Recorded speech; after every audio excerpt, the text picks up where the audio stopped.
are who we truly are. Life is filled up with hidden things that pull at the strings inside the home that you know. Can't let it go, try to wait just to go, but these feelings cannot be so easily crushed with anxiety. I'll live quietly, this is our life, and I know even though our daily lives are buried in lies, I am here. I couldn't leave you if I tried. I'll stay by your side when your life is hard and gets you down. I'll promise that I'll be around.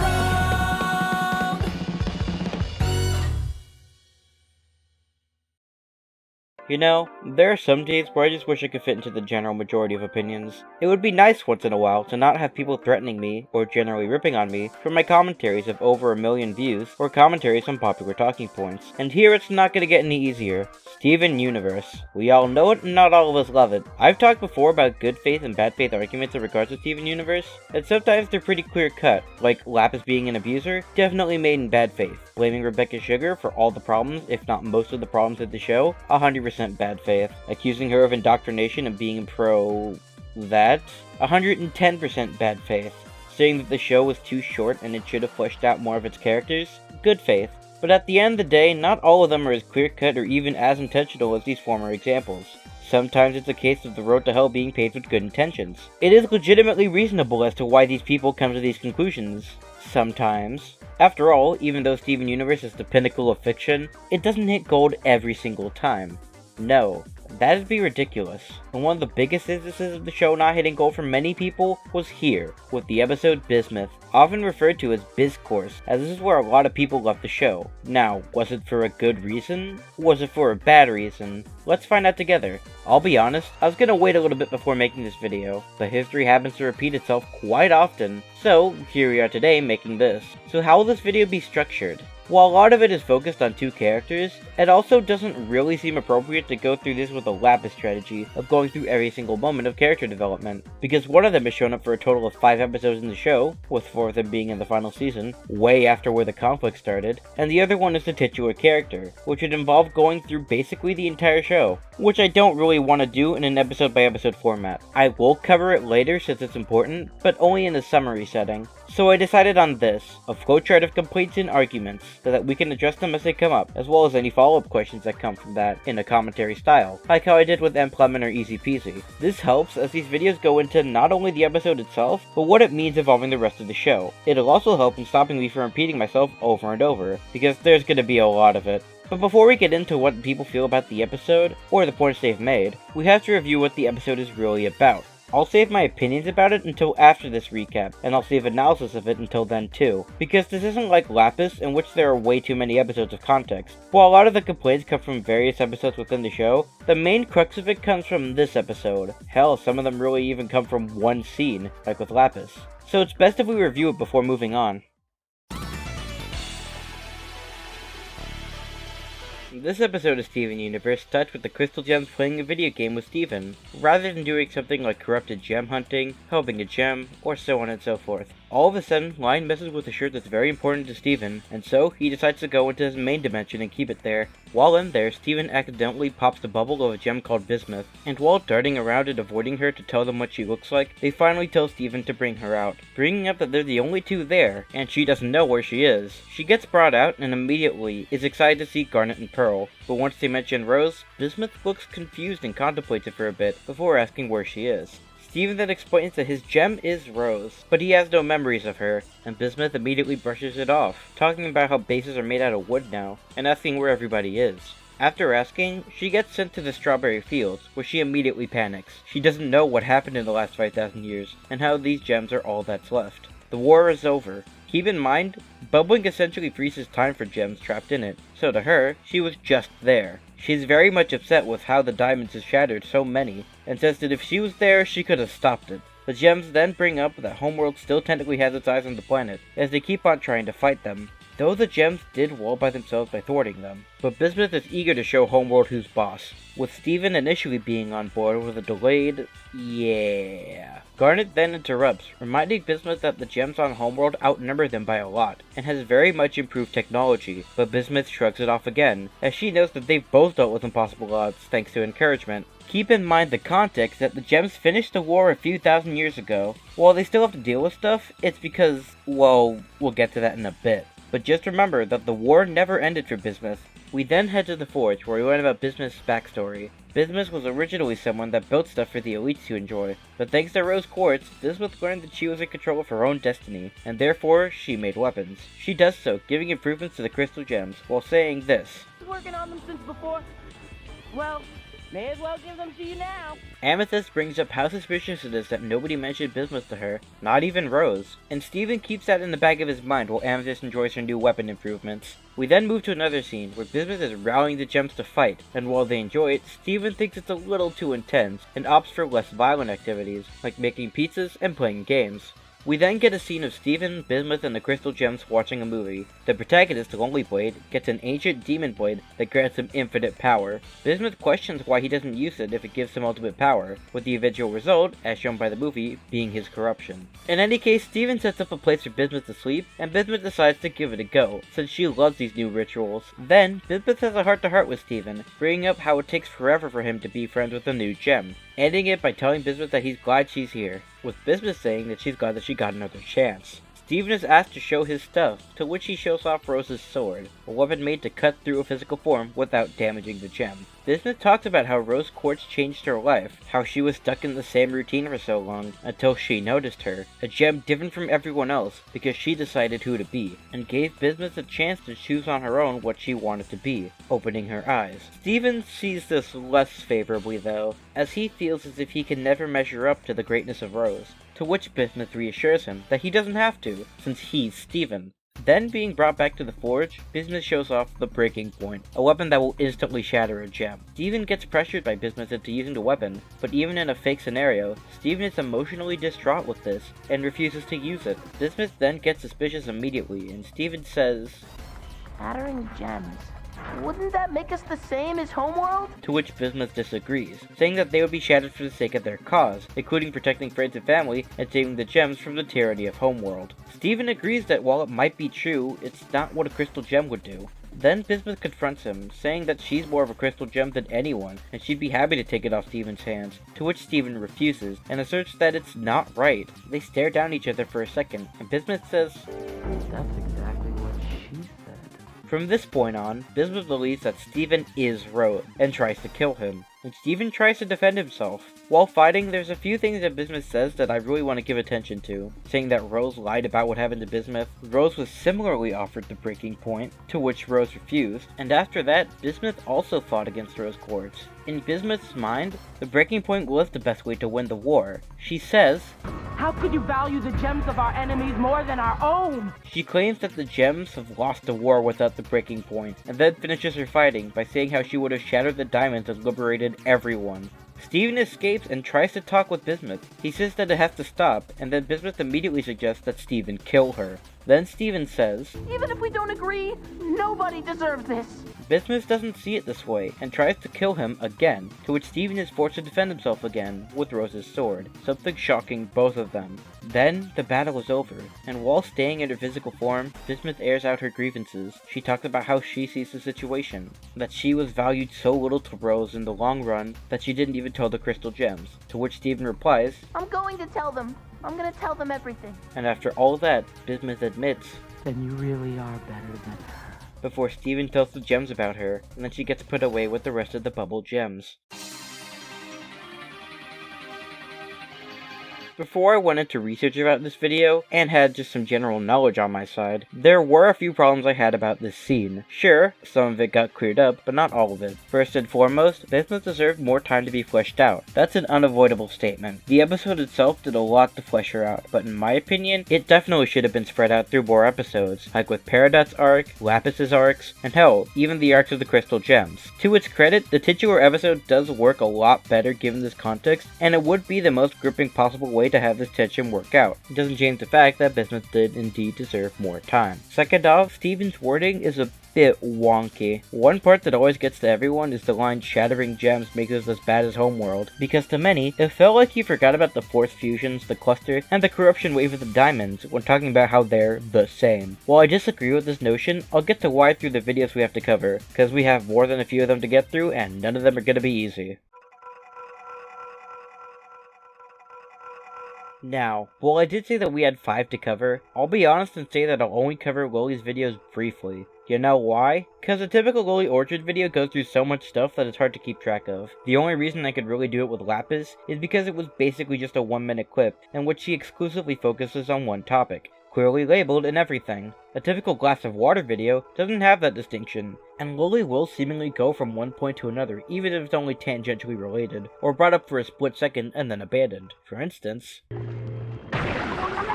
the theme they're very obviously going for here is twofold. The first is that violence are bad, which is neither a compelling or philosophically correct message. this is a recurring talking point that Lily brings up in a lot of her videos, including a very infamous one with Josh Scorcher that I refuse to get into. A lot of videos have covered it, and I want to keep this only to Bismuth. This also means that I'm not covering this video in full. I refuse to do so for this reason. So I won't do a point-by-point debunk for this one, and only briefly cover the few things that matter in this part that I wanted to point out. Which also means that we won't take too long in this video because she only really briefly mentions stuff about the episode.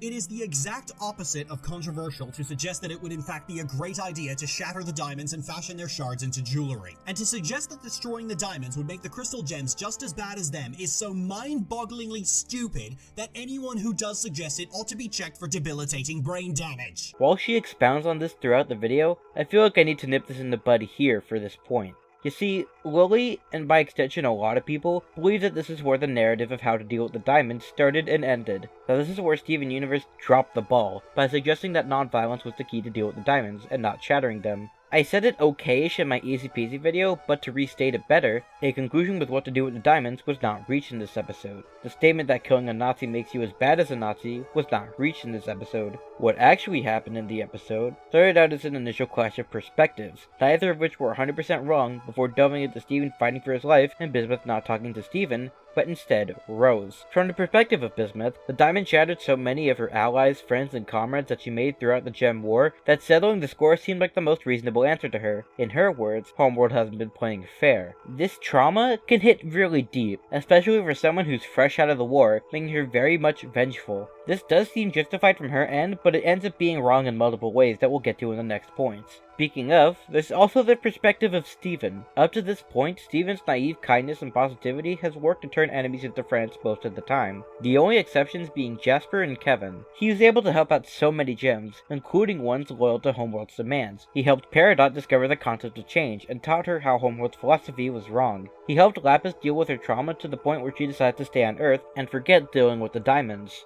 He helped Centipedal calm down by reuniting her with the rest of her troop. He helped the Cluster calm down by giving them the help that they needed to bond together and deal with their trauma as a collective. Through all of these, he learns that not every scenario is as simple as they seem on the surface, and while maintaining a naive optimism, he learns that it's not always easy, or that it always works the best. From the perspective of Steven, Homeworld gems will be robbed of the ability to decide for themselves who they want to be, the same way Bismuth was given a chance. We'll get more to why this isn't 100% right in a later point, but I want to set it up here, because they don't get too far into the conversation before the conversation itself diverts. After Steven refuses to take the breaking point and says it's not right, Bismuth is completely convinced that it's not Steven, it's Rose Quartz. The rest of this scene, until the very end, is Bismuth talking to Rose, the one that bubbled her away and never told anyone, and Steven running for his life from another gem like Jasper, who sees Steven as Rose and tries to kill him. Even the ending, when Steven says that nobody deserves to be shattered even if they disagree, we have to keep in mind that Steven comes from a place of trying to befriend Bismuth and try to understand her struggles. One that has consistently known that his kindness works, and that sees Bismuth as an ally. Bismuth, on the other hand, sees this as just a platitude of someone who doesn't care about her fellow gems. One that has sat on the sidelines as her troops were killed left and right, and one that is completely out of her mind while still preaching this peace after witnessing the death of so many of her allies. Both of these are completely justified given where they each came from.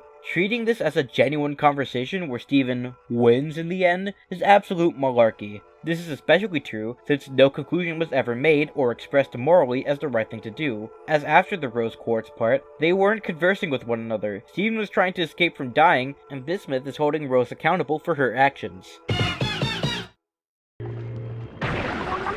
It also undermines itself again. Steven only stops Bismuth by getting a drop on her and managing to destabilize her form and put her gem back in its bubble. Steven has to resort to violence because he can't actually convince Bismuth that she's wrong. Because she isn't wrong.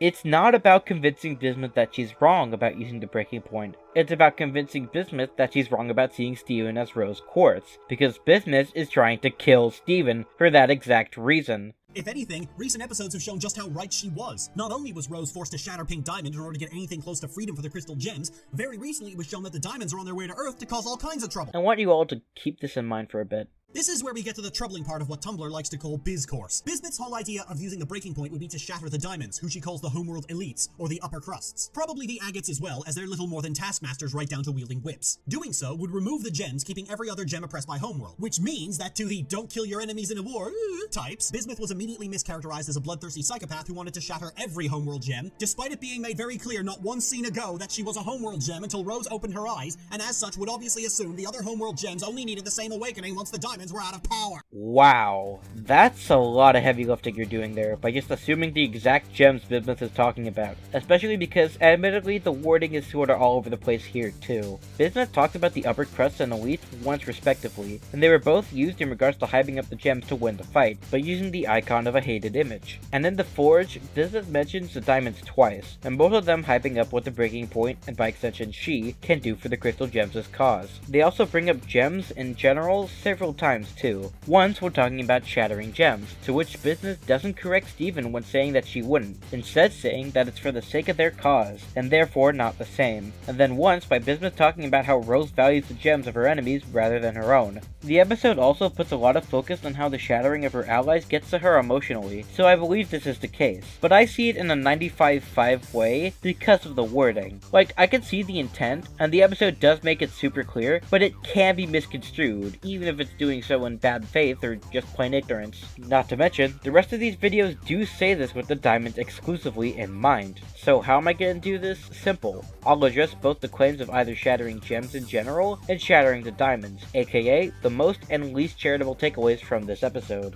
First off, shattering gems. There's the question of determining which gems are worthy. After all, if you have a weapon that can immediately kill anyone, responsibility comes with it. And if Bismuth employed the strategy of kill first ask questions later, like how she says that she would, it wouldn't be a decision that she could make. To see worthiness like how Rose saw worthiness of Garnet, Pearl, or Bismuth herself, or how Steven saw worthiness of Peridot and Lapis. Even if it is just the upper crusts, that would involve pearls and sapphires. Next off, shattering the diamonds. Believing that those that aren't in power won't be affected by the losses of diamonds is weird. What about ones like Peridot or Lapis or Nephrite or Jasper, as they all found meaning in the gem dictatorship? Once it's gone, assuming that they weren't learning freedom with the crystal gems, how will they change? But that's a small potatoes argument. What about the shattering of the diamonds? Did Steven just forget about all the atrocities that the diamonds have done? It sure does seem like the case upon first glance, but with the context of the episode that surrounds it, Steven is not talking about them on purpose. Throughout the episode, the main conflict that Bismuth is focused on is that of the shattering and disposal of her gem allies. It's what the episode itself focuses on, and what the show talks about.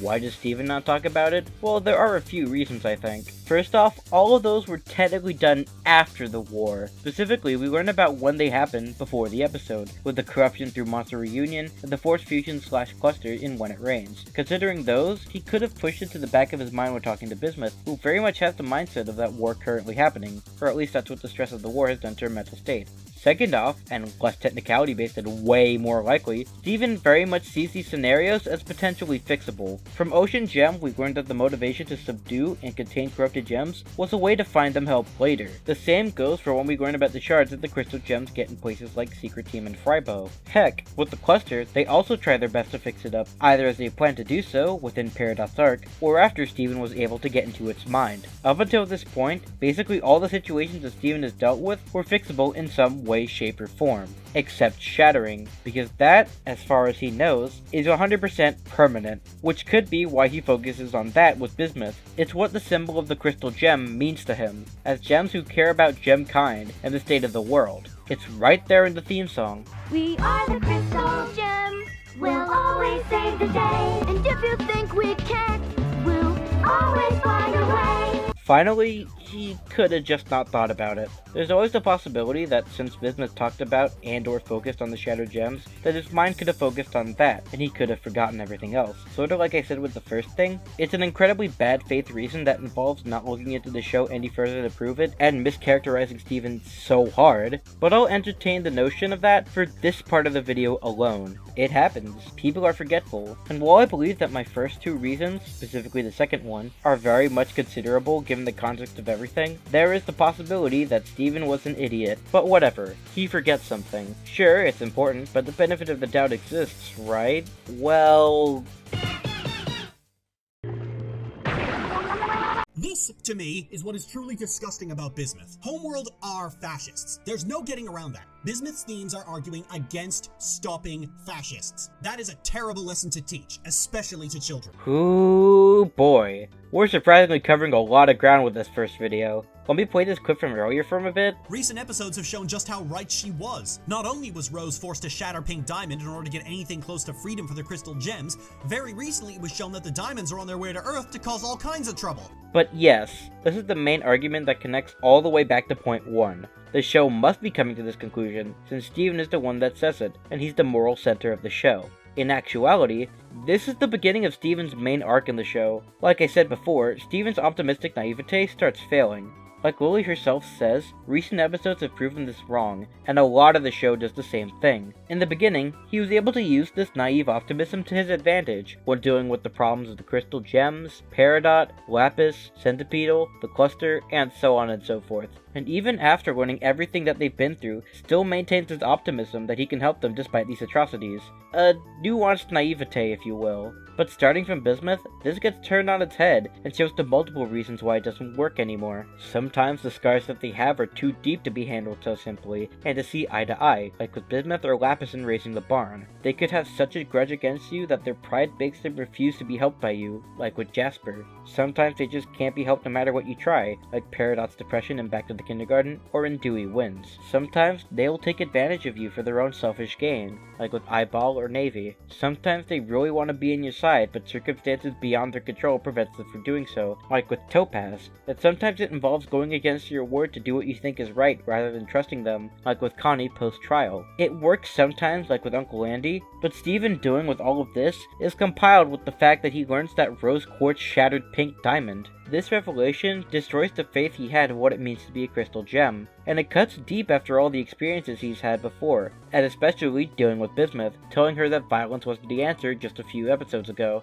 With the symbol of the crystal gem broken, he doesn't know what to believe anymore, about being a crystal gem in general, and living up to the expectations set by his mom, a consistent goal for him up to this point. It could be seen in most of the episodes before, but a good one was beautifully demonstrated by Zaid Magenta, formerly Misanthropony, in his Felf and Grace video, when he talks about Storm in the Room, and how the image of Steven's mom has changed so dramatically for him. What makes this episode so important to Steven's character is that it shows how he understands the value of questioning things, wanting a mother that was the summation of everyone's expectations and the reality of who she was based on what she did. Steven is really questioning why Rose had it, moving beyond his naive view of her and looking at it more realistically. It's an episode that really changes how Steven regards his thoughts on himself. It demonstrates how much he really is like the other Crystal Gems since they each carry their own self-doubt. It's about overcoming those feelings, treasuring the family he's been fortunate enough to have, and in time not being someone just like Rose, but someone even better, just like Bismuth said he would. Speaking of episodes that show this well, both the expectations of Rose Quartz and the naive optimism of Steven are succinctly established in Mindful Education, when we see how much guilt Steven has when poofing Bismuth, not healing Jasper, and shredding Eyeball, all before being given a stern look from his mom, symbolizing the expectations he's failed to live up to, leading him to cry and destabilize. It's also kinda tragic because Lily almost gets it as seen with the next point. Like it or not, Rebecca Sugar approved of an episode of Steven Universe that told kids that killing a Nazi makes you a Nazi. An idea that is wrong at every conceivable scale of resolution and is only believed by perpetual cowardly fence-sitters, naive children, and actual Nazis trying to game the system in their favor. Very interesting word choice, Lily. Naive children believe in this, huh? Naive, huh? Now this part of the video was made a while after Bismuth was released, after the few episodes Lily could analyze at the end of season 3. She now has more material to work with, and so do I. I guess for anyone who doesn't know, Rose Quartz was Pink Diamond the whole time. That's basically all the spoilers you need to know for now. In any case, okay Lily, what have you got for us? Oh, but the shocking twist is that Rose was one of the people who was benefiting from the oppressive regime the entire time. That's not as shocking as you think it is, Rebecca. Of course Rose was a privileged moron, because only a privileged moron would try to pull that just as bad why can't we all be moderate horse shit. Nothing new, I guess, but I do want to bring up a section from this Tumblr post that I found interesting, and I just think it's a really neat perspective in contrast to this one, talking about Rose and Bismuth's perspectives, instead of Steven and Bismuth. It was made a day after Bismuth aired. War is hell. Hard choices have to be made. There isn't always an easy right or wrong.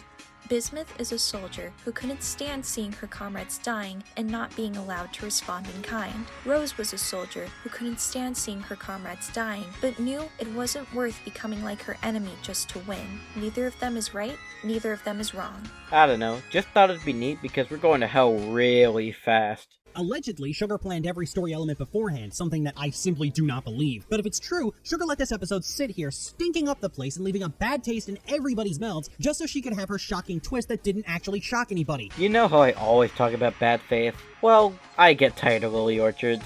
First off, why doesn't she believe that the show was planned? She just doesn't believe it. That's basically it. This ends up combining with the conclusion she made earlier in the video, saying that Rebecca Sugar also controls the airing schedule of Steven Universe, or at least that she sees them in advance and just chooses not to do anything about it. From here, the logic can only flow 3 ways. 1. This plot point was not planned. 2. This plot point was planned, and she just left it there maliciously. And 3. The plot point was planned, and she just left it there out of not knowing better. Now, we can get rid of 2, because the end of the video states that Lily's stance is that she's not doing this out of malice. But the rest of the conclusions imply that Rebecca Sugar was the one at fault no matter which way you slice it. Which, especially considering the fact that the network decides when this stuff airs and not her, is insulting, plain and simple. Also, it's insulting when it indeed has been planned for that long. Everyone and their grandmother was tearing this episode apart for the fucked up lol so neutral hack of a theme, and the crew just let it happen. Fun fact for you all, the production of Steven Universe ended around the time that Bismuth was released. As in, the episodes were finished and handed off to Cartoon Network by then. They would literally have no ability to do anything about it, so complaining about it is a moot point. Sugar's insistence on giving the audience as little information as possible backfired in the most spectacular way, and was long considered a huge black mark on the series. A lot of people forgave it after the Pink Diamond reveal and Bismuth was unbubbled for the wedding, but it shouldn't have taken this long to get here. This is also a question that gets asked a lot. I even covered it in my Easy Peasy video about people complaining that Bismuth shouldn't have been bubbled and should have stayed with the rest of the Crystal Gems. A specific example of this is with Blue Order, someone who does reaction videos on YouTube to a few cartoons. Some of you might know him from his Star vs. Fell from Grace video. He also asked this question, and he got a bunch of comments giving him a very reasonable answer as to why this was done. And it's really simple. Bismuth tried to kill Steven. The trauma inflicted on trying to murder Steven would have hit hard, especially to the main Crystal Gems, the one who saw her as an ally through and through, and especially for Steven. Without the context of the rest of the series, this episode looks so disgustingly racist that you could practically hear Steven yelling, "All lives matter!" and Sugar just let it remain in that state. Really? Is this where this argument is going? Jeez Louise, this is absolutely pathetic. You have to blatantly ignore context in a story-based show to make this point? Like, on some level, I can understand what you mean in regards to optics, but like I said in the Lapis video, when you disregard the reason as to why it's done, you disregard the nuance in their characters, the nuance in what they're suffering through, and the complexity of this entire conflict, leading to these overly simplified conclusions. So about halfway through the series, right after Bismuth in fact, we're introduced to the idea that Rose Quartz kicked off the war by shattering Pink Diamond, the leader of Earth's colony at the time. Steven spends a while agonizing about this, and the rest of the gems all just accept it as a reality of war. This is something of a hard-hitting moment for Steven, as he literally just got done telling Bismuth that shattering gems was the worst thing in the world to do, even worse than death, apparently, and now he has to contend with the fact that his mother shattered Pink Diamond. Okay, a piece of information that fundamentally alters the way Steven has to think about his mother and his own narrow view of what's moral. Well done, Sugar, that was very interesting. There was a lot of discussion about whether or not it was a good or bad story thread, with a lot of people pointing out the raging hypocrisy of Bismuth having immediately precluded this, but at the very least it was interesting to see how Stephen would have to deal with that guilt, and in that briefest of glimpses in Mindful Education, it looked like he was at least torn over this. Wait a second, was that just straight up point 4? So now, thanks to this, we know that the show isn't teaching this, right? Because Steven isn't actually meant to be a projection of the show's morals, because it's just Steven's perspective, right? Therefore, this wouldn't be teaching the message? Well, that's actually really great. Now we can discuss the nuance of everything and come to a better understanding of the conflict presented and... So, obviously, Pink Diamond vanished, took up the mantle of Rose Quartz, and started her revolution, right? No, that would make sense, but no. That would make Pink Diamond experience a moment of growth and realizing how terrible and regressive her sister's way of governing is, and make her the flawed but sympathetic character Sugar wants her to be, and we can't have that. What actually happened was that Pink Diamond started the war, and pulled the strings on both sides of it like Emperor fucking Palpatine before deciding to fake her own death and live as Rose Quartz forever. I'm sorry?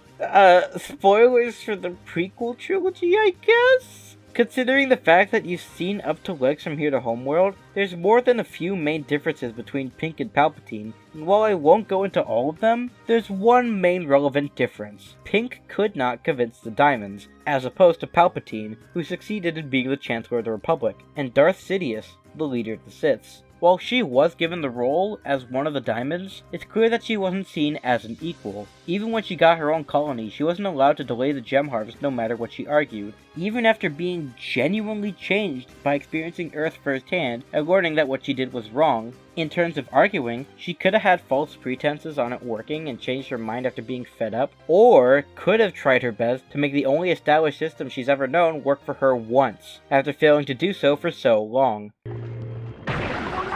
Pink Diamond is a character who was born into a privileged, idyllic life, demanded more than she rightfully deserved on the basis that her status demanded it, realized the responsibility was more than she could chew, and decided to bail out on it so she could live a life of relaxation and laziness. Okay, I think I'm done here. This interpretation of Pink Diamond is made in so much bad faith that I refuse to continue. Plus, she doesn't really speak about Bismuth anymore. Like, honestly, do you know why she took this interpretation of Pink Diamond as uncharitably as she did? Because Pearl told the story, and Pearl was a biased party, which is why she relaxed from her duties as a Diamond by leading a rebellion without the life of luxury that she was exposed to, and consistently going out of her way to defeat threats to the Earth. I'll save it for the Diamond video. In any case, next up is... Huh? What do you mean there's another Lily video? Dear God.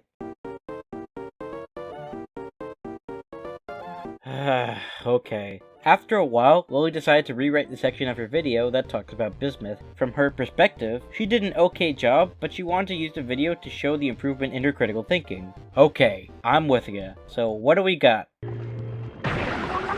The issues reached a head in Bismuth. This is difficult to talk about. Not because it's a complicated issue, mind. It's not. Steven Universe makes the claim that killing a tyrant makes you as bad as them. Well, that sucks. It doesn't. That statement is just wrong no matter how you spin it. Objectively, morally, pragmatically, it is wrong. Steven is wrong. Rebecca Sugar is wrong. Anyone who has ever said this in regards to works of fiction and real life is wrong. And that's the video done. Obviously, there's more to the video that I could cover, but none of it really has to do with Bismuth. And I know I just did a section where I talked about Pink Diamond for a few points, but this video has even less to do with Bismuth than that, because it goes into how this show doesn't work from a progressive standpoint. I'm not kidding. It's all in relation to the civil rights movement and BLM, and it all stems from this misinterpretation of Bismuth. To her credit, I could see her points working when talking about the success of stuff like progressive policies, I guess. I'm not politically literate enough or emotionally ready to delve into this, but assuming that everything that she says about progressive policy is meaningful and well made, this video is the equivalent of trying to find out why a laptop that was dumped into the ocean doesn't work. Like, all the pieces are there, they all fit together and such, but everything was ruined by the fact that it was dumped in the damn ocean. And when you compare Steven Universe to a white nationalist because of this, that's all I could take. Oh, bite the weenie. Man, if I had a nickel for how many times JoJo was brought into a Steven Universe rant, I'd have 2 nickels. Which is not that much, but it's weird that it happened twice. Anyway, I gave my 10 cents on who Lily was in the Lapis video, but who is Dire Gentleman? Well, they make videos analyzing stuff, and in this video, he analyzed genocide themes in Water Over Yonder in Steven Universe. Before I begin though, I want to talk about a few things. First off, I generally don't mind Dire Gentleman's content. Going through the videos that I've seen of his, I like his goofier videos, but stuff like his Review Must Go On and Bill Cypher reviews are pretty good too. His most infamous take was defending the ending of Star Versus, the one where Star kills all of Magic, and as somebody watching through it now, I will say that they did a lot of backflips for this one. Cartoon She even covered some of these, but like, I get it. Sometimes you feel strongly about the things you like, and you feel like defending them whenever you can. Heck, I wouldn't be here now without that sort of motivation, but you have to remember to keep your head on straight and see what you have in front of you. Before we go in, there are some minor spoilers for Wander Over Yonder here, and by that I mean it spoils the ending, I guess. If any problem individual continues to persist beyond their existence becoming known, or if a substantial amount of deviant gems begin to become more uppity, the Diamond Authority resorts to more dramatic means of demonstrating their control, which are almost certainly meant as an example to discourage future insubordination. The easiest and most effective way the Diamond Authority has to silence opposition from those within their own ranks is to mangle the bodies and minds of all dissenters regardless of the severity of their crimes. In the case of a certain rebel army and many of their own loyal forces battling on Earth, the Diamonds chose to end the war by focusing a beam of corrupting light, which transformed all gems on the planet into brainless husks which barely even resembled their true self.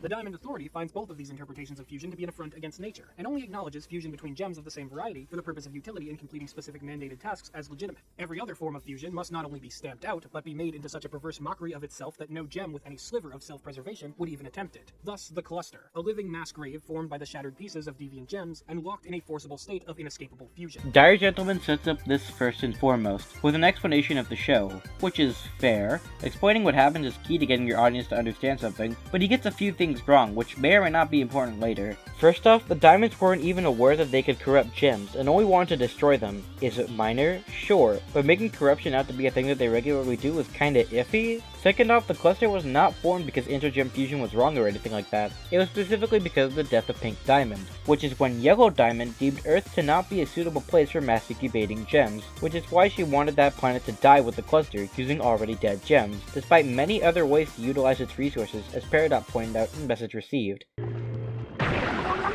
Bismuth, the episode which introduced the character of the same name as a potential ally for the forces of good, before unceremoniously kicking her into the corner for having some disagreements about how to handle the Diamond Authority. You know, it occurred to me that a lot of the problems people have with the show come from people thinking that the show is trying to teach these messages, and misunderstanding conflicts. Lavis is an abuser, misunderstood episodes like Alone at Sea, Barnmates, and Racing the Barn. The show is teaching pacifism and immediate redemption for the most evil people, comes from a misunderstanding of episodes like Bismuth and Change Your Mind. And to spoil a future video, Steven's childhood trauma was fixed with a family hug, comes from a misunderstanding of the entirety of Steven Universe future. Disagreements about how to handle the Diamond Authority. Those disagreements stemming from the fact that Bismuth developed a weapon which could directly shatter a diamond, thus permanently ending their reign of terror. And this is treated by the main character as a step too far to address the aforementioned atrocities. Steven, whom the show explicitly frames as the moral center, believes that using deadly force against the diamonds would make the good guys effectively no different from the bad guys. You know, this point really bites him in the ass when he brings up Wander Over Yonder, a character who, by the logic of being the main character, and presumably not having a character arc, is framed as the moral center. While I know that Yonder isn't meant to be as serious of a show compared to Steven Universe in terms of storytelling, oh boy, it doesn't stop Dire Gentleman. Even though it is unmistakably the case that the diamonds go above and beyond mere killing. Using Bismuth's weapon to end one or more of the diamonds in the blink of an eye, as she puts it, wouldn't be cruelty. Compared to the hellish nightmare of having one's own body and mind used as part of a fusion experiment, an instantaneous death is a mercy. Wait, what? Like, even ignoring Steven's naive perspective, seeing it as cruel no matter what, this is a weird point? Just because someone does something more cruel to a bunch of people doesn't make the first thing any less cruel. If you starve your kid for 6 hours because you wanted them to figure out how to open up a can of beans and eat it, and your neighbor does the same thing but for an entire orphanage, your neighbor is definitely worse, but you're still cruel. On the basis of magnitude alone, it would be unreasonable to frame both sides of this war as equally violent. This is without even taking into account the actual values of each side, which are again the Diamond Authority choosing to commit genocide on every living being that does not fit into their socially constructed hierarchy, and the rebellion simply trying not to get killed. Now granted, there is another aspect of this discussion that I glossed over, which is that most Steven Universe fights operate on Weenie Hut Jr. rules, where all forms of lethal harm actually do nothing but put characters to sleep until they throw on a new pair of pants. I'm choosing to ignore that because it's not really relevant, and further muddles the show's intended message. We'll get to the ignoring blank because it's muddling the message point in a bit, because oh boy do I have some stuff to say about that, but I want to tackle this Weenie Hut Jr. logic first. Making your enemies faint rather than die is surprisingly relevant to the show, especially in regards to bubbling them. As explained in Ocean Gem, the goal of the Crystal Gems is to bubble corrupted gems so that they can find a solution to their corruption in the near future, and by keeping them in stasis through bubbling, they make sure that they prevent harm to others. This last part is what was initially done for Peridot, a gem consistently trying to enable nefarious plans, and Bismuth by Rose Quartz due to, well, you know. As explained in Historical Friction and Buddy's books, they've been doing this for thousands of years. It's very much important to the show, and the core values of what makes a crystal gem, at least to the current crew, specifically Steven at the time of Bismuth. Steven Universe appears to be going for a direct allegory to modern politics, but 9 times out of 10, the fantastic elements of the text don't support any semblance of comparison to contemporary real-world conflicts. This conclusion has no merit. Like, if by your own admission it doesn't work 9 out of 10 times, then maybe you came to the wrong conclusion? I think it's because they mentioned a genocide or a war within the show itself, and I think that's the case because he immediately brings up a real-world genocide to show how irresponsible it is to teach this message. But that's like saying that the entirety of Adventure Time is based on how bad nuclear warfare is, just because it had a nuke go off. This feels like a repackaged version of fusion equals sex. Think about it. There's a bad faith interpretation of Steven Universe that's taken too literally out of nowhere based on a loose interpretation or tenuous examples, and despite the fact that there are way more examples disproving than actually proving that, it gets taken as a popular opinion and gets spread around. First off, the show, in terms of genocide, is something that we need to talk about. Like, I watched his follow-up video to see what kind of genocide he was talking about and who it was against, and I may also have to visit that in my Diamond video because, it's something. Because the show is very much anti-genocide. You know how I know? That's literally the reason why Rose Quartz went to battle, and the reason why the crystal gems exist. In the words of Greg, she saw that they were doing something awful to the planet, and Rose couldn't stand it, so she fought to protect the Earth. She led a war to defend the Earth, and even thousands of years later, she and the crystal gems defended Earth, and still do so up until the end of the series. Heck, even Steven holds the same resolve as we see in Familiar. But in the context of Bismuth, it's about the shattering of gems in a war that the episode, and by extension Bismuth and Steven, focus on. Not only is this where the explanation of the origin of the cluster and corruption bite him in the ass, but, war isn't inherently genocide. Hell, even if we were talking about the fact that the diamonds regularly shatter gems that don't fit into the idea of perfection, then the show is also anti-genocide on that front, as Steven regularly defends gems like these, and even in Bismuth itself, still believes that nobody deserves to be shattered. Second off, the show and its themes are not specifically about the gem war, rather the effects of it in terms of trauma, and learning how to heal or be loved despite that. Compare this to something like Avatar. In Avatar, the war is consistently going on. Even if you don't get told explicitly about the war, it's so intertwined into the world and the characters and the stories that it only makes sense that Avatar regularly explores these themes and talks about them. A majority of episodes in Steven Universe don't cover the specifics of the gem war or genocide of the diamonds, or have them hopping from planet to planet to save places, because the effects have never truly ended from the war on Earth, even after thousands of years. And more to the point, it's not what the focus of the story is about. It focuses on the effects that said gem war had on all these characters. Pearl's self-worth stems from what she did for Rose during the war, devaluing herself for her sake. Amethyst's issues come from not living up to what an amethyst should be, and the fact that she was seen as lesser by the gems for being made from the result of the war, at least in her perspective. Garnet's triumphs come from still standing and fighting while people try to devalue her every time she fights Homeworld. She's trying to preserve her own way of life. Labus has to deal with being kept a prisoner in the mirror, as well as her PTSD from it.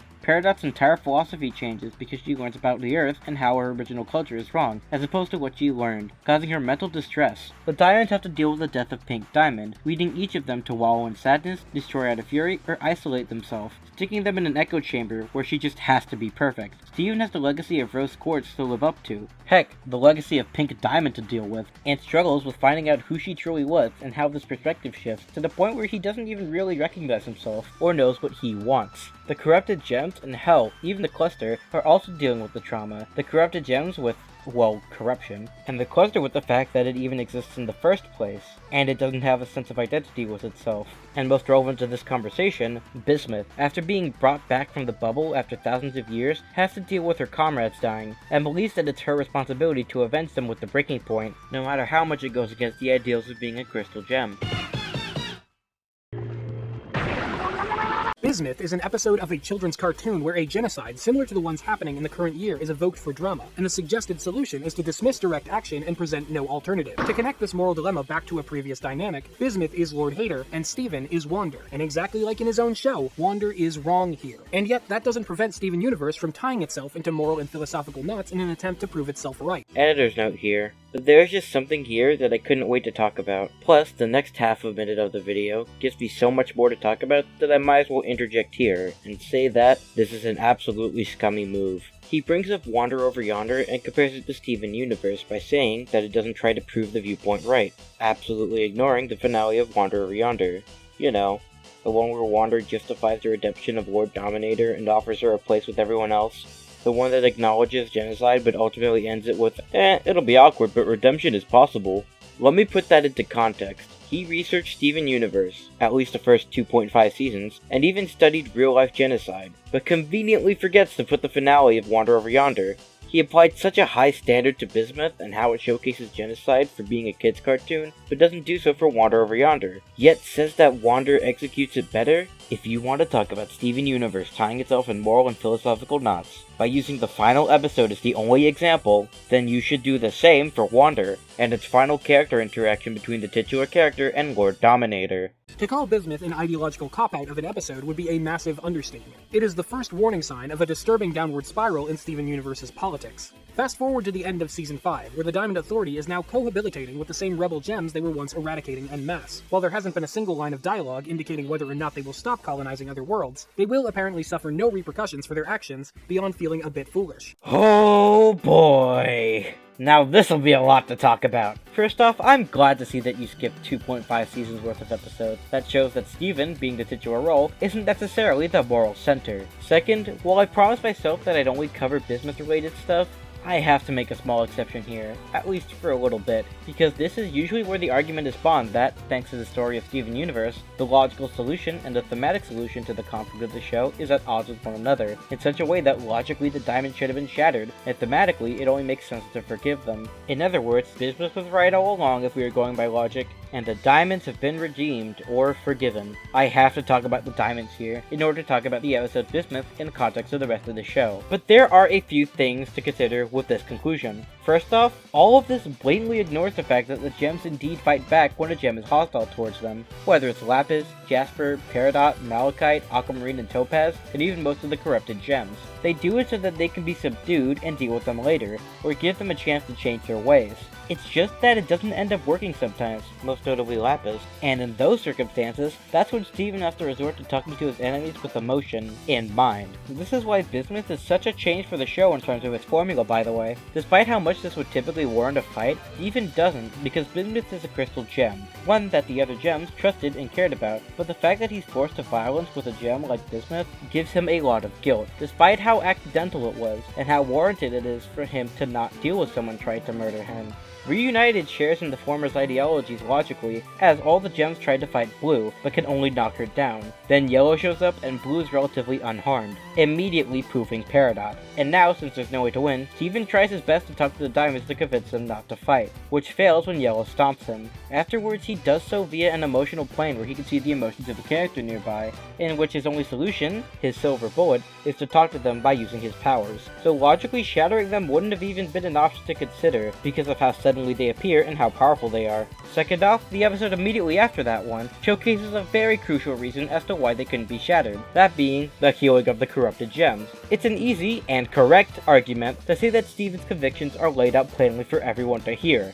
You did this, so you have to do something. Now, this isn't only just stated as one of the main themes of the show, one that's focused on repeatedly, but it's the repercussion for their actions, fixing what they did and stopping their continued genocide, as again described in Familiar. Finally, saying that they feel foolish isn't as simple as being the only thing that happened at the end of the show. While we discuss the consequences that they face, there is something to remember. The Diamond's powers are indeed based on emotion. We see this when Steven gets new powers, Blue's sorrow, Yellow's anger, and White's idea of perfection via assimilation, that I will get into in a bit. The point of it is to change their mind and to realize why what they did was wrong, hence the name of their arc, and the song at the end where Steven says that while it's cool that they like Steven, they can truly get to know him by changing their mind. And I know that with this, there's the counter-argument that convincing the Diamonds that they're wrong is incredibly simplistic and doesn't apply. They don't deserve it as a result of their genocide. But here's the thing, the Fire Lord knew that there were other nations out there with different philosophies at work, but despite that, wanted to burn burn it all to the ground for the sake of ultimate power among the world. Lord Dominator knows that kindness is a thing that exists and works, but believes that it's lame and stupid and instead opts to destroy everything because it gives her joy. They were both meant to be human with their wants and desires.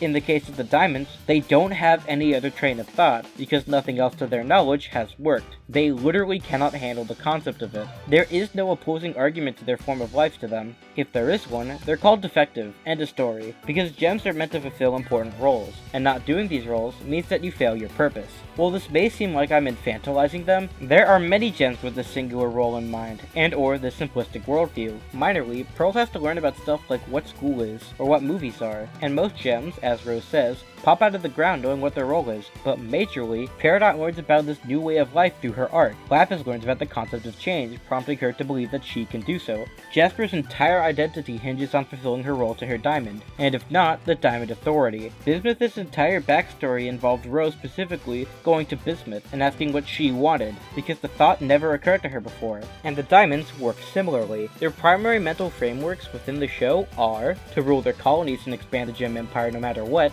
and dealing with Pink/Rose and Pink/Rose's consequences. Conceptually, Rebecca Sugar designed the diamonds to be representation of the id, ego, and the superego, and they fill these roles very well. The id represents pure impulse and desire, which is why Pink initially wanted her own colony, but after changing her mind in regards to finding out what gem harvesting does, she tried to emotionally reach out to the other diamonds, and when it failed, she preyed on their emotions by becoming Rose Quartz and pretending to be shattered, effectively dealing with Pink, by making Rose's cause, and or Pink Diamonds' cause, something that should be taken seriously, dealing with the consequences of her actions by continuing to fight for the Earth. The ego is meant to mediate the id through action or emotion. Blue and Yellow fit into their place and never questioned if this was the right thing to do. Blue tried to deal with Pink and mediate her desires with the human zoo, or with her desires compared to White's, but ended up failing to address her needs, and after Rose Quartz shattered Pink Diamond, she teamed up with the others for the Corruption Blast, dealing with the remnants of the traitors living on Earth, but afterwards can't help but succumb to emotion, stagnating in sadness as a result of Pink's death. Yellow fits into her place so well that she becomes incredibly upset with the entitlement that Pink gets, and as we see in Jungle Moon, mediates with Pink's feelings of inadequacy by sternly telling her to live up to her expectations, and to not abandon the colony she begged for. She also contributed to the Corruption Blast, but in order to keep her framework of efficiency, she believes she must destroy the failure of a colony known as Earth, with the introduction of the Cluster, by destroying everything that Rose fought to defend. The superego is a moral judgment that aspires to be perfection. How was White perfect? By fulfilling her role, knowing that Pink would come back crawling after playing around, so she can do the same for hers. Because to say that Pink ran away and never came back would be an admittance that she was imperfect, and that can't possibly be true. After all, White is perfect. Any other viewpoint is inherently imperfect, and therefore too flawed for White to acknowledge. So everyone must be thinking like White if they truly want to fulfill their roles as a perfect society, and any sort of repression is justified, as they're just hiding the imperfections that they have.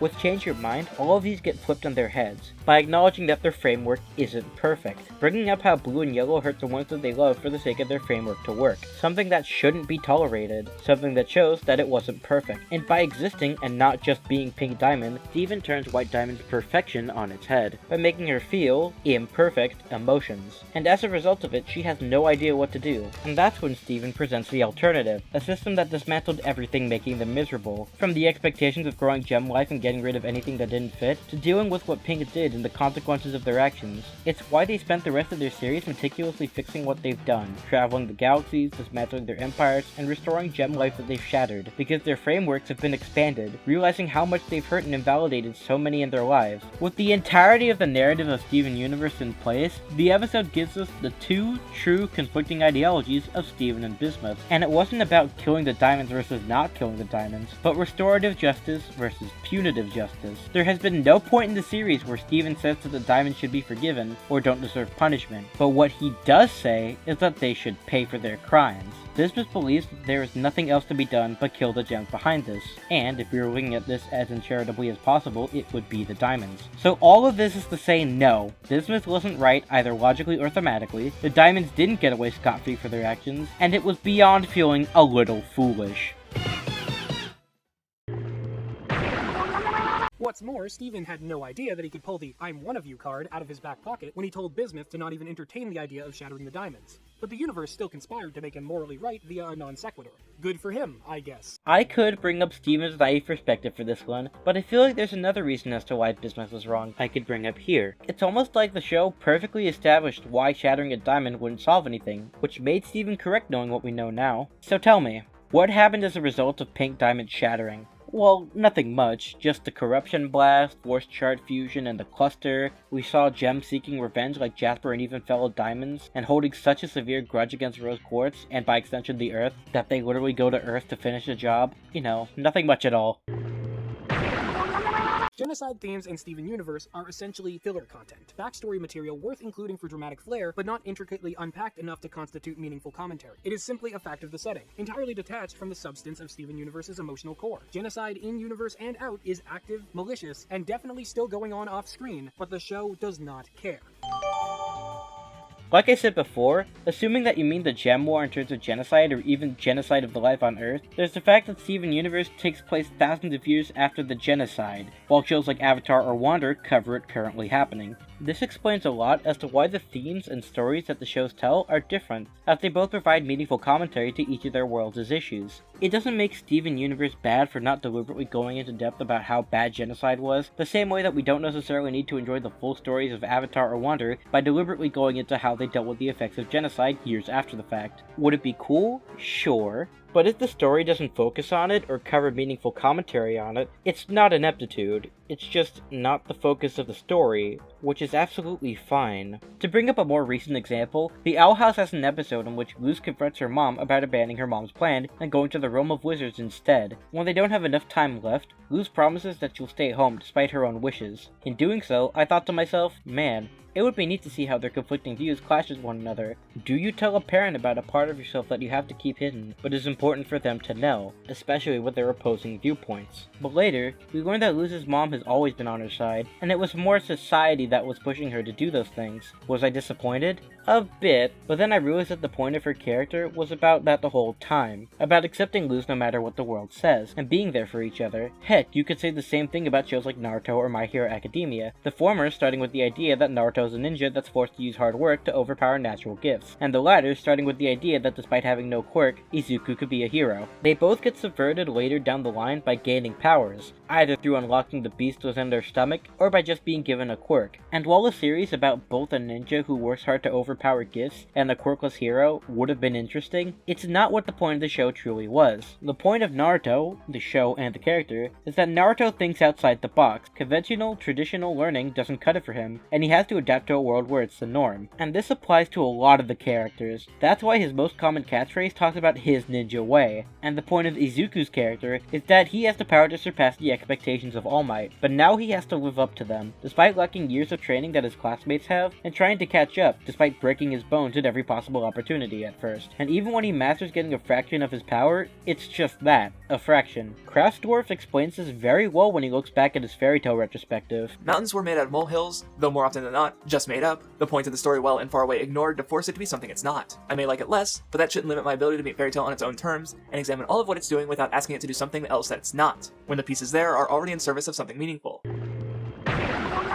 She is still someone who needs to be stopped through the use of justified violence, and though she survives the destruction of her ship, she is not handed a place among the same population she terrorized and displaced. Except for the fact that when everything was said and done, Wander was gonna give it to her at the end of the show. It's never too late for a fresh start. So, let's try this again. Hello to you! Folks call me Wander. That's my pal Sylvia. Welcome to the galaxy. We hope you'll accept our humble gift of friendship. Yeah, I'm done here too. He ends the video off by saying we should praise Wander Over Yonder for how it tackles genocide, and then asks about donating to UNICEF. I guess I'll say that while this video is exhausting, I don't think it's coming from a place of hating Steven Universe. I think that Dire Gentleman sees the show in the same way that a lot of people do, that it's a show that has flaws, but still has a lot of good stuff. It's just that this take of genocide that he got from the show is one of the perceived flaws of the show. I was definitely drained by this video, but I think his heart is overall in the right place. So, I've given my opinions on both Lily and Dire Gentleman. I said that they were either bad or alright, but this might go on for a bit more. Just Stop is one of my favorite content creators. There are so many videos of his that I love, because he puts so much effort into making each of them have a compelling viewpoint and great writing. Originally, I was just gonna delete my first ER video, but after seeing his re-review of the Middle School Worst Years of My Life movie, it gave me the inspiration to redo it over and cover what I didn't before. Other favorites of mine include his Big Nate video, his Nicktoon and Disney sequel videos, his Santa Inc. video, and heck, even if I don't agree with a lot of it, I loved his High Guardian Spice video, which is why it pains me to go over this video, which, funny enough, served as another form of inspiration, I guess. By his own admission, this will be the only Steven Universe video that he makes, because, I'll be frank, it doesn't seem like he cares about this material, which is fine by me. Not everyone has the same interests, and I love it when he talks about the stuff that he's passionate about. So with no offense to him, let's get into it. I will say that the intro is probably the best summary I've seen of Steven Universe up to this point, so like, kudos to that. However, Steven isn't on board with this, and in his exact words, he asks Bismuth, shattering gems, wouldn't that make us the same as Homeworld? And I want to plainly say without a shadow of a doubt, no. And while the episode may say the answer is yes, I don't think that's the case at all. Point 1. The episode never said any explicit moral on whether or not shattering makes them the same as Homeworld. To reiterate, what happened was a clash between two different perspectives, that being avenging the fallen gems by killing the diamonds, and displaying naive optimism to try and help everyone just like his mom taught him. At least that's what it was at first, but then Bismuth viewed Steven as Rose and this conversation was dropped, as neither side was going to be convinced by either Rose quartz or by shattering gems. But to get to the core of why it doesn't work, I need to explain the trope the writers are utilizing, that being, as I like to call it, the argument from goodness trope. Let me set a scene for you. Protagonist Jones has defeated the big bad of the story and is one blow or drop or whatever away from killing him. But what's that? Side character A shouts aloud, "No, Protagonist-kun, don't do it! If you do it, you'll be just like him!" The just like him part being in reference to the act of killing out of a need for revenge, making it morally on the same level as killing or whatever the antagonist did, and turning the protagonist into what they despise, a villain. That's not the only context this situation is used in, but for sure it's the most prominent, and that's clearly what Steven Universe is going for with this portrayal of Bismuth. I want you to keep this argument from goodness trope in mind for later, but I will say that this trope does have a name on TV tropes called, "If you kill him, you will be just like him." She's so swept up in the emotions of the moment that she doesn't realize what her killing the diamonds would imply, and Steven wants to stop her from doing it. Yet the scene, when taken into context, doesn't work at all. Well, it does depend on the context that you're talking about, but I'm gonna deal with the fact that Just Stop immediately goes into the diamonds being the ones that are shattered. While it would usually be fine and or understandable, the problem is that he forgets about the shattering gems line for the rest of the video and brings up no other lines from the conversation. So to reiterate point 2, if this conversation is with the context of shattering gems, then this involves determining which ones are worthy, which is unsustainable with the Bismuth kill first and ask questions later strategy fundamentally different from Rose, who took the time to emotionally connect with gems, including Bismuth herself, asking what they want to do, and Steven, who sees all gems as friends who just need some help and understanding. Rather than out of a basic mentality like, you'll be the same as him, Hawkeye as well as main character Edward Elric and former antagonist Scar all posit that if Mustang kills Envy for the sake of vengeance instead of duty, that final blow will make it impossible for him to remain a person ruled by reason instead of hate, and if he wants to take over the country as its new leader, he can't be that way. They aren't saying Envy shouldn't die because they all know he has to, but if that's going to happen, it can't be Mustang that delivers the final blow. It's an idea grounded in logic, character, and Hawkeye's mixed feelings of love and respect for Mustang as a person, not wanting him to fall down a path he can never return from. Batman has had the chance to kill the Joker on multiple occasions, and there are plenty who would say it's the best option to stop him from breaking out of Arkham again, but he doesn't do it for a simple reason. Killing the Joker would mean he'd won, that all Batman stood and fought for was meaningless. His symbol would be tainted, meaning he could never go back. Alright, we'll get back into logic in a bit, but I will concede. Batman's symbol being tainted would be a big problem for him, especially when he lives by the code set by the symbol. Quick question though, wouldn't the same apply to Steven's symbol as a crystal gem at the time of Bismuth, hence why he says, "It's not what a crystal gem would do." Whether they're a diamond or not, like point 3 states, defeating gems and keeping them in bubbles is part of his code, because the crystal gems will be able to eventually take care of them, unlike shattering, where that possibility is dead, like he says in the episode. Similarly to how Batman keeps sending criminals to Arkham Asylum instead of killing them. That's the logic behind this, that's where the character is in regards to Steven's beliefs, and that's where his love/respect for Bismuth is, because Steven, and by extension the crystal gems, believe in her to uphold the values of a crystal gem, and they want to make sure that she maintains that path. Aang doesn't want to kill Ozai, and that's rooted in his belief as a nomad, strongly opposing violence of any kind, and in particular the act of murder, which becomes a major conflict of his character as the day gets closer. In a way, it's sort of similar to Steven's case, coming from a place of moral opposition, but while Steven's is solely based on the most basic ideas of what makes good and evil, Aang's is much more complex. He learns about how his people and all he knew were obliterated by the Fire Nation, he sees how they've subjugated and enslaved those who would fight against them, and he knows what Ozai is willing to do to get what he wants, even if it's scarring his only son and banishing him from the land to look for the Avatar. But Aang's beliefs hold strong, and he can't find it in himself to kill Ozai, no matter how much of a bitch he is. The difference between Aang and Steven is that he does believe deep down that Ozai may need to be killed to stop the tyranny, but it conflicts with his own personal personal conviction, and to him, no matter how right that statement might be for everyone else, he wants to find a way around it. Alright, so here we can bring up point 4, about how Steven's naive optimism is the point of his character before Bismuth, and the episode is where his perspective changes, especially on the show's end, but I want to keep this explanation in mind for later.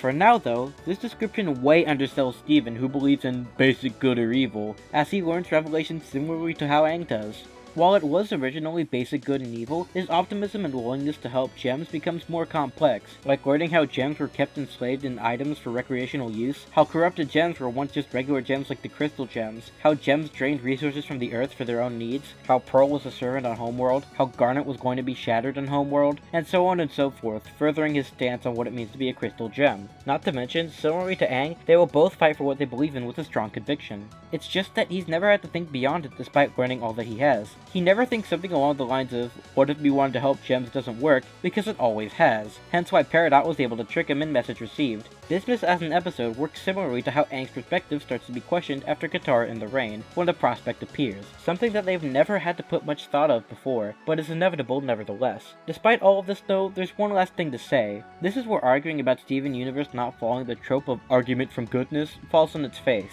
There's the fact that for both Roy and Aang, these were both done at the end of their series, as opposed to Steven, to which Bismuth happens smack dab in the middle. But more to the point, the goodness wasn't just poofed out of nowhere, nor is it necessarily indicative of the show's messages just because this trope is present. It was explained from Hawkeye's perspective in Fullmetal Alchemist, from Aang's perspective in Avatar, and this one is from Steven's perspective, no matter how flawed their perspectives may be. Like, you know who else uses this trope? JoJo Part 4, when Angelo, a convicted murderer, and the one who killed Josuke's grandfather, tries to escape death. And I don't think that this was meant to be a serious trope usage, to display a message from the creator from the perspective of Angelo. Okay, that may be weird since it's the villain, and it may be hard to see my point. Instead, how about the original Dragon Ball, where Goku stops Krillin from killing Vegeta because he wants to fight him another day. Goku may be the protagonist, and the trope may be present, but I don't think it's indicative of a moral that the show is trying to teach. And in the moment, it displays another clear difference to Steven Universe. While Aang is able to get rid of the powers of the Fire Lord, a physical trait that can be taken away and therefore stop his tyranny, it's impossible to take down the diamonds and their fleets without killing them. This isn't how Steven Universe goes, and again, that only adds to how badly they implemented the trope. I feel like it's important to note that the powers of the diamonds are emotion-based, aka they're empaths, so changing their mind could very much lead to taking away their powers, specifically by showing how they don't affect him in the ways that they thought, thanks to his human half. Like how he ended up winning the day in both Reunited by showing the diamonds who he truly was, and in Change Your Mind, showing that his powers belong to him, exposing an imperfection in White Diamond's thinking. Also, it's important to remember that Aang stopping Ozai isn't the only thing that stops the Fire Lord's tyranny. Sure, it was a big part, but it wasn't the only thing, because if that's all that it was, then the Fire Nation soldiers would have still fought for the sake of Ozai and burned Ba Sing Se, if it wasn't for the White Lotus and the airship slice. And Azula would have taken over as Fire Lord if it wasn't for the Agni Kai and Katara. Surprisingly, by taking care of it now, the show preemptively solves the problems that are caused in Steven Universe, like the loyalty of Homeworld gems like with Jasper, and the need to execute orders for the sake of the diamonds like with Peridot. It doesn't help all of it, but we'll get to it when we get to it. But to close up on Avatar, Aang's action is again a culmination of all the series stands for: balance, idealism, and the idea that not all situations are as cut and dry as they seem. The latter two being attempted by Steven Universe and falling flat in their execution of the moral argument between Steven and Bismuth. To put it bluntly, the trope of argument from goodness isn't applicable from the broad scale of that would make you just like them when the antagonist is too terrible for that to work. The diamonds aren't one-off murderers or ignorant of their own actions or a byproduct of some oppressive system. They are the oppressive system. Oh, you mean like Envy and Ozai? Neither of them are just one-off murderers nor ignorant of their actions, and they're definitely too terrible for it to work. And this is even considering the different viewpoints of the trope, with the spiral of madness or the resolve being showcased compared to Steven Universe. Envy literally started the Ishvalan War, and takes immense pleasure in starting said war for the violence that it causes for humanity. Yeah, I'm kinda surprised that you forgot that fact. Ozai had Zuko explain to him point by point why he's wrong, but refuses to trust him for the sake of glory to the Fire Nation. Plus, he was the Fire Lord, the literal ruler of the oppressive system. Are you kidding me? This is the problem that I have with this part of the video, and it's him arguing that the trope doesn't work with Steven Universe, while simultaneously proving why his own tropes that he came up with don't work for the shows that he brought up. It's a scenario of having his cake and eating it too, as he argues this while maintaining the belief that they still work. They've conquered countless worlds, killed no doubt billions, possibly trillions of intelligent life forms they considered inferior. They've built fascistic regimes enforcing a strict hierarchy determining how gems will function, and if they don't stay in line, they'll be shattered. They command fear and dominance against anyone that opposes them. Overall, not exactly the most easily redeemable people. Again, it's important to recognize that this is in the context of the Gem War, as seen with the episode itself. But, more to the point, if they don't stand in line, they'd be shattered. Gee, it's almost like he says that in this exact fight that nobody should be shattering gems, period. Spoiler alert, that includes the diamonds. It's kinda like Steven's naively built perspective had a bit of truth to it after all. Finally, at this point in time, Steven says nothing about redemption. All he said is that shattering gems are wrong and that nobody deserves it. It makes a lot more sense a bit later, but bringing it up now seems like a deliberate misinterpretation of the episode on the level of that Twitter meme where they come up with a whole new sentence. As stated, their powers aren't external like Ozai, they're figurative as well as physical. The power they hold in the armies they control is far greater than any ability they might be able to harness, so finding a way to take their abilities isn't going to help. Is this the part where I bring up how their abilities are tied to their emotions, and by having Steven tear down these misconceptions, their abilities have also been torn down, and then thanks to those previous misconceptions being torn down, their society where all the gems worship them for their dictatorship is also taken down? Or is this where I bring up the graphic novel of Avatar that shows that Aang taking the powers didn't fully help either? For instance, the new Ozai society who thought Zuko was weak. Maybe the first one is better because the second one doesn't seem like too strong of an argument for someone talking about the show exclusively. But I will bring up again that these can apply to both Avatar and Full Metal Alchemist, considering how much power each of their organizations had behind the scenes, which is why each of their respective final battles involve taking all of them out, whether it's a full-on attack or an airship slice / Azula chaining. If Steven wants to stop their reign, he and the gems need to shatter them. Only then will the power they hold be able to disperse. Oh yeah, like how that totally happened when Pink Diamond was shattered and I don't know, corruption, the cluster, and gems like Jasper heading out for revenge. Only then will the brainwashed masses of their capital listen to reason. Yeah, quick question on that. How are the crystal gems made in the first place? Because I could bring up Bismuth and how she was asked by Rose what she wanted to do, leading her to join, despite the fact that she was still part of the brainwashed masses. It's hilarious that Steven would ever humor the idea that killing the diamonds would put Steven and co on the same level as them. No, not just funny, it's absolutely moronic. Wouldn't it make us just as bad? Well, tell me, Steven, how many planets have you genocided? Because unless it's in the quadruple digits, I don't think it's all too comparable when thinking about the good killing the diamonds could do. Well, he doesn't go into too much depth here, but if I had 2 nickels for misunderstanding the meaning of genocide and how it pertains to Steven Universe... Wait, I did this joke already. If I had 2 nickels for how many 2 nickels jokes I've made, I'd have 2 nickels, which... Have you forced your disobedient subjects' corpses to merge their shattered souls together in some giant abomination of a being enraptured in total suffering for thousands of years? Better yet, have you been implied to have done that more than once? Because if so, I might need to question your status as the main character or any kind of moral authority. But no, Steven is right because he is the main character, and that's the message the writers want to go for, no matter how much it makes absolutely no sense whatsoever. It's almost like him being the main character doesn't necessarily mean that he's always 100% right, and that this is where Steven Universe begins developing more as a character, after realizing that despite his ideals, not only does it not work a lot of the time, but it conflicts with his idea of who a crystal gem is, by revealing in the arc that Rose shattered Pink Diamond, i.e. point 4. And dear God, they try to make Bismuth more in the wrong by portraying her as angry and aggressive, but after all she's gone through, I'm not sure any less would be expected. Like, how's Steven gonna fix this? Fucking talk to the genocidal sadistic maniacs and get them to say sorry? That's exactly what they did.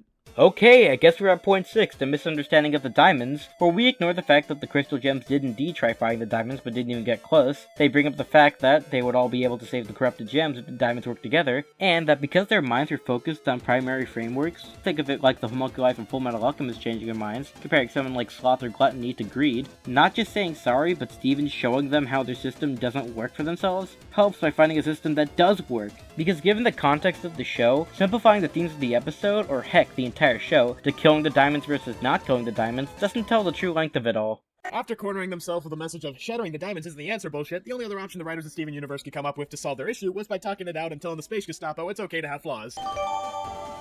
The healing of the corrupted gems have been a recurring plot thread for the entire show, and dropping it would be like if the gang just left after taking away the bending of Ozai. This is the problem with setting up a clear image of characters and not having the foresight to create a satisfactory conclusion. Like, imagine if Aang decided his best course of action was to talk to the Fire Lord instead of killing him or taking away his bending. Actually, considering that it was Steven's power that actually defeated the diamonds, you know, being an empath and all of that, and also by the proof of his existence breaking White Diamond, it would be like if Aang wanted to employ his principles and was able to do so by using a power given to him thanks to how he was born, stopping the tyranny of the system in a way that, while there's a bit of violence involved, ended with upholding Aang's principles, and succeeding with the terror of the officials being stopped in a way that wasn't thought possible.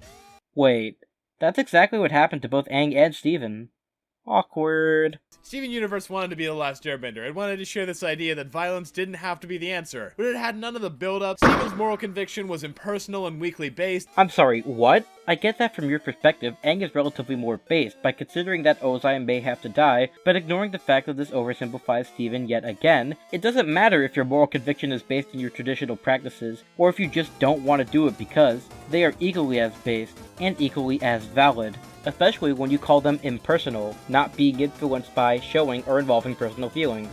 This is just flat out wrong no matter what perspective you take. Steven's empathy is his biggest character strength, and his biggest flaw, as I've explained several times. And that's not even taking into consideration the entire end of the 5th season, learning how he's related to the diamonds and utilizing his personal feelings and lessons based on empathy that he's learned throughout the series to get through to them. The death of the diamonds wouldn't be the mark of any significant change for his character, considering he knows jack shit about them other than their atrocities. You know, except for the irreversibility, his ideals as a true crystal gem, and the fact that the corrupted gems need to be saved thanks to diamond powers, being that there wasn't much of another option. Also, something apply this to Aang. You know what? No. Let's assume that Steven's moral conviction was weakly based, only focused on the basics of what's good and what's evil, and assuming that they can't take back what they've done, and there's no corruption that could be cured. Like, let's say, Wander from Wander Over Yonder. Someone who, even knowing every bad thing that Lord Dominator does, destroying every bit of the galaxy, still wants to be her friend and forgive her, as has worked out for him mostly every time. The death of Lord Dominator, and therefore the death of that chance of turnaround, would without a question change his character.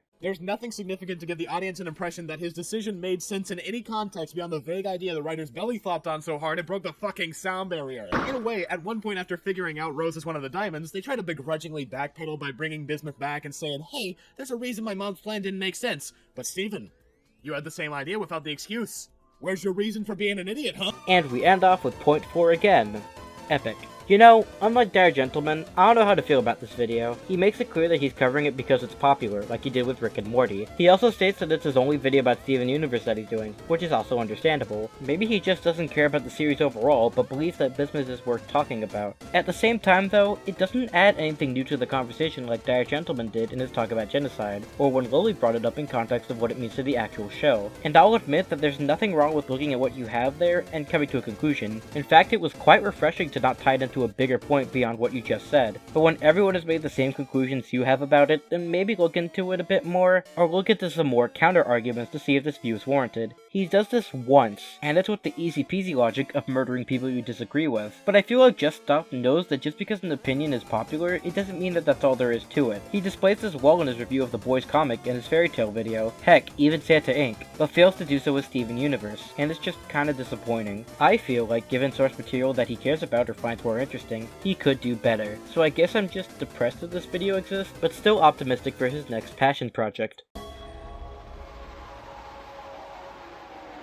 So, that was exhausting, and I'm pretty sure all of you could tell. What started out as just covering what happens in the episode itself spread to so many different places. The first 4 points were the only ones I thought that I really needed, but it spread to themes about genocide and even to the very end of the show with the diamonds and arguing about them in terrible faith. Even for points where I had to admit that they were vague and unclear, it took it in the least charitable way possible to make it perceived worse than it was initially. I can understand why it caused so much ire at the time of its release, even if it was slightly misguided, but the fact that these people had the context of the entire show and did jack shit with it until the diamonds was infuriating. With all that said and done though, this is what I really like about the episode, by itself or with the context of anything else. The initial clash of perspectives is very cool to see, and it's a nice change of perspective from the show before that, especially with the fact that they're both crystal gems, as opposed to Steven's other foes that are usually just homeworld gems. The fact that neither of these struggles are revealed as the right one but are brought up to have people think about it, with them both being right and wrong in different cases, is very clever, and I love the greatest in the morality. I love the fact that it incorporates everything that Steven has learned before, by determining which gems would benefit from change or learning a different viewpoint, associating the viewpoint of Bis-course, while presenting a flaw in this part that Bismuth can focus on with the death of fellow gems. I like the fact that the episode sets up that the conflict is about stuff that's unfixable, as the code of the crystal gems, since episode 1 is to save those that need help. It also does so by showing Bismuth learning about the gems shattered and focusing on that aspect. I like how, after this episode, the reasoning turns into another reason later on that gradually shows how both Bismuth and Steven were wrong in different ways, with Bismuth not factoring in the reaction of the shattered diamonds to other diamonds, and Steven to the fact that his principles could not be maintained by the person who he aspires to be, Rose Quartz. It brings nuance to the episode, and the rest of Steven's arc for the rest of the original series, and it was a great shift for his character overall, as he learns about how some gems can't, or don't, want to be helped despite this optimism. I like the fact that this episode is consistent with all the themes of the show, by showing how the Gem War introduced trauma to the Crystal Gems. Even someone like Bismuth, who we get the reaction of immediately after the Gem War is done, relatively speaking, and them being on the same side, that being of anti-genocide, with different reactions becoming incredibly understandable. Despite everything, including the fact that Rose Quartz was Pink Diamond, the rest of the series indeed shows why Bismuth's viewpoint is wrong despite that fact, while doing the same for Steven's view, and in doing so, they could try to take the diamonds out with fighting, and not killing for the sake of saving corrupted gems, and when everything is said and done, and Bismuth takes everything in, she delivers an amazing line about talking to the diamonds at their level, how he's the one that's gotta do it to save gem kind. In any case, this was indeed a hard video to make, because on paper, a lot of their points seem valid, and reasonable, more so than the topics that I've covered before. Knowing and explaining the context of everything before Bismuth, the episode itself, and for some reason the end of the series, seems to help in their cases. Heck, it got to the point where when making this video, I thought to myself, am I just wrong about this? This especially rang true, since, unlike the Lapis video, there's no disagreement with this notion. This is the common conception, and I guess despite everyone saying that, I stuck to my principles with this. I don't think it'll topple anything down like Steven or Aang's style, because not only is my channel very low when it comes to subscribers and views, but Lily, Dire Gentleman, and Just Stop all have way bigger fan bases than me. But in times like this, I coincidentally listen to the one and only Bismuth song in the entire show, Who We Are. In this song, Steven is singing about how everything was ruined when Spinel injected the Earth and reset the Crystal Gems. After 2 years of restoring the damage done from the diamonds and not facing any life-threatening scenarios, everything possible has gone wrong for him, and he thinks that there's no way out. Bismuth reassures him through song that it's never been easy being a Crystal Gem.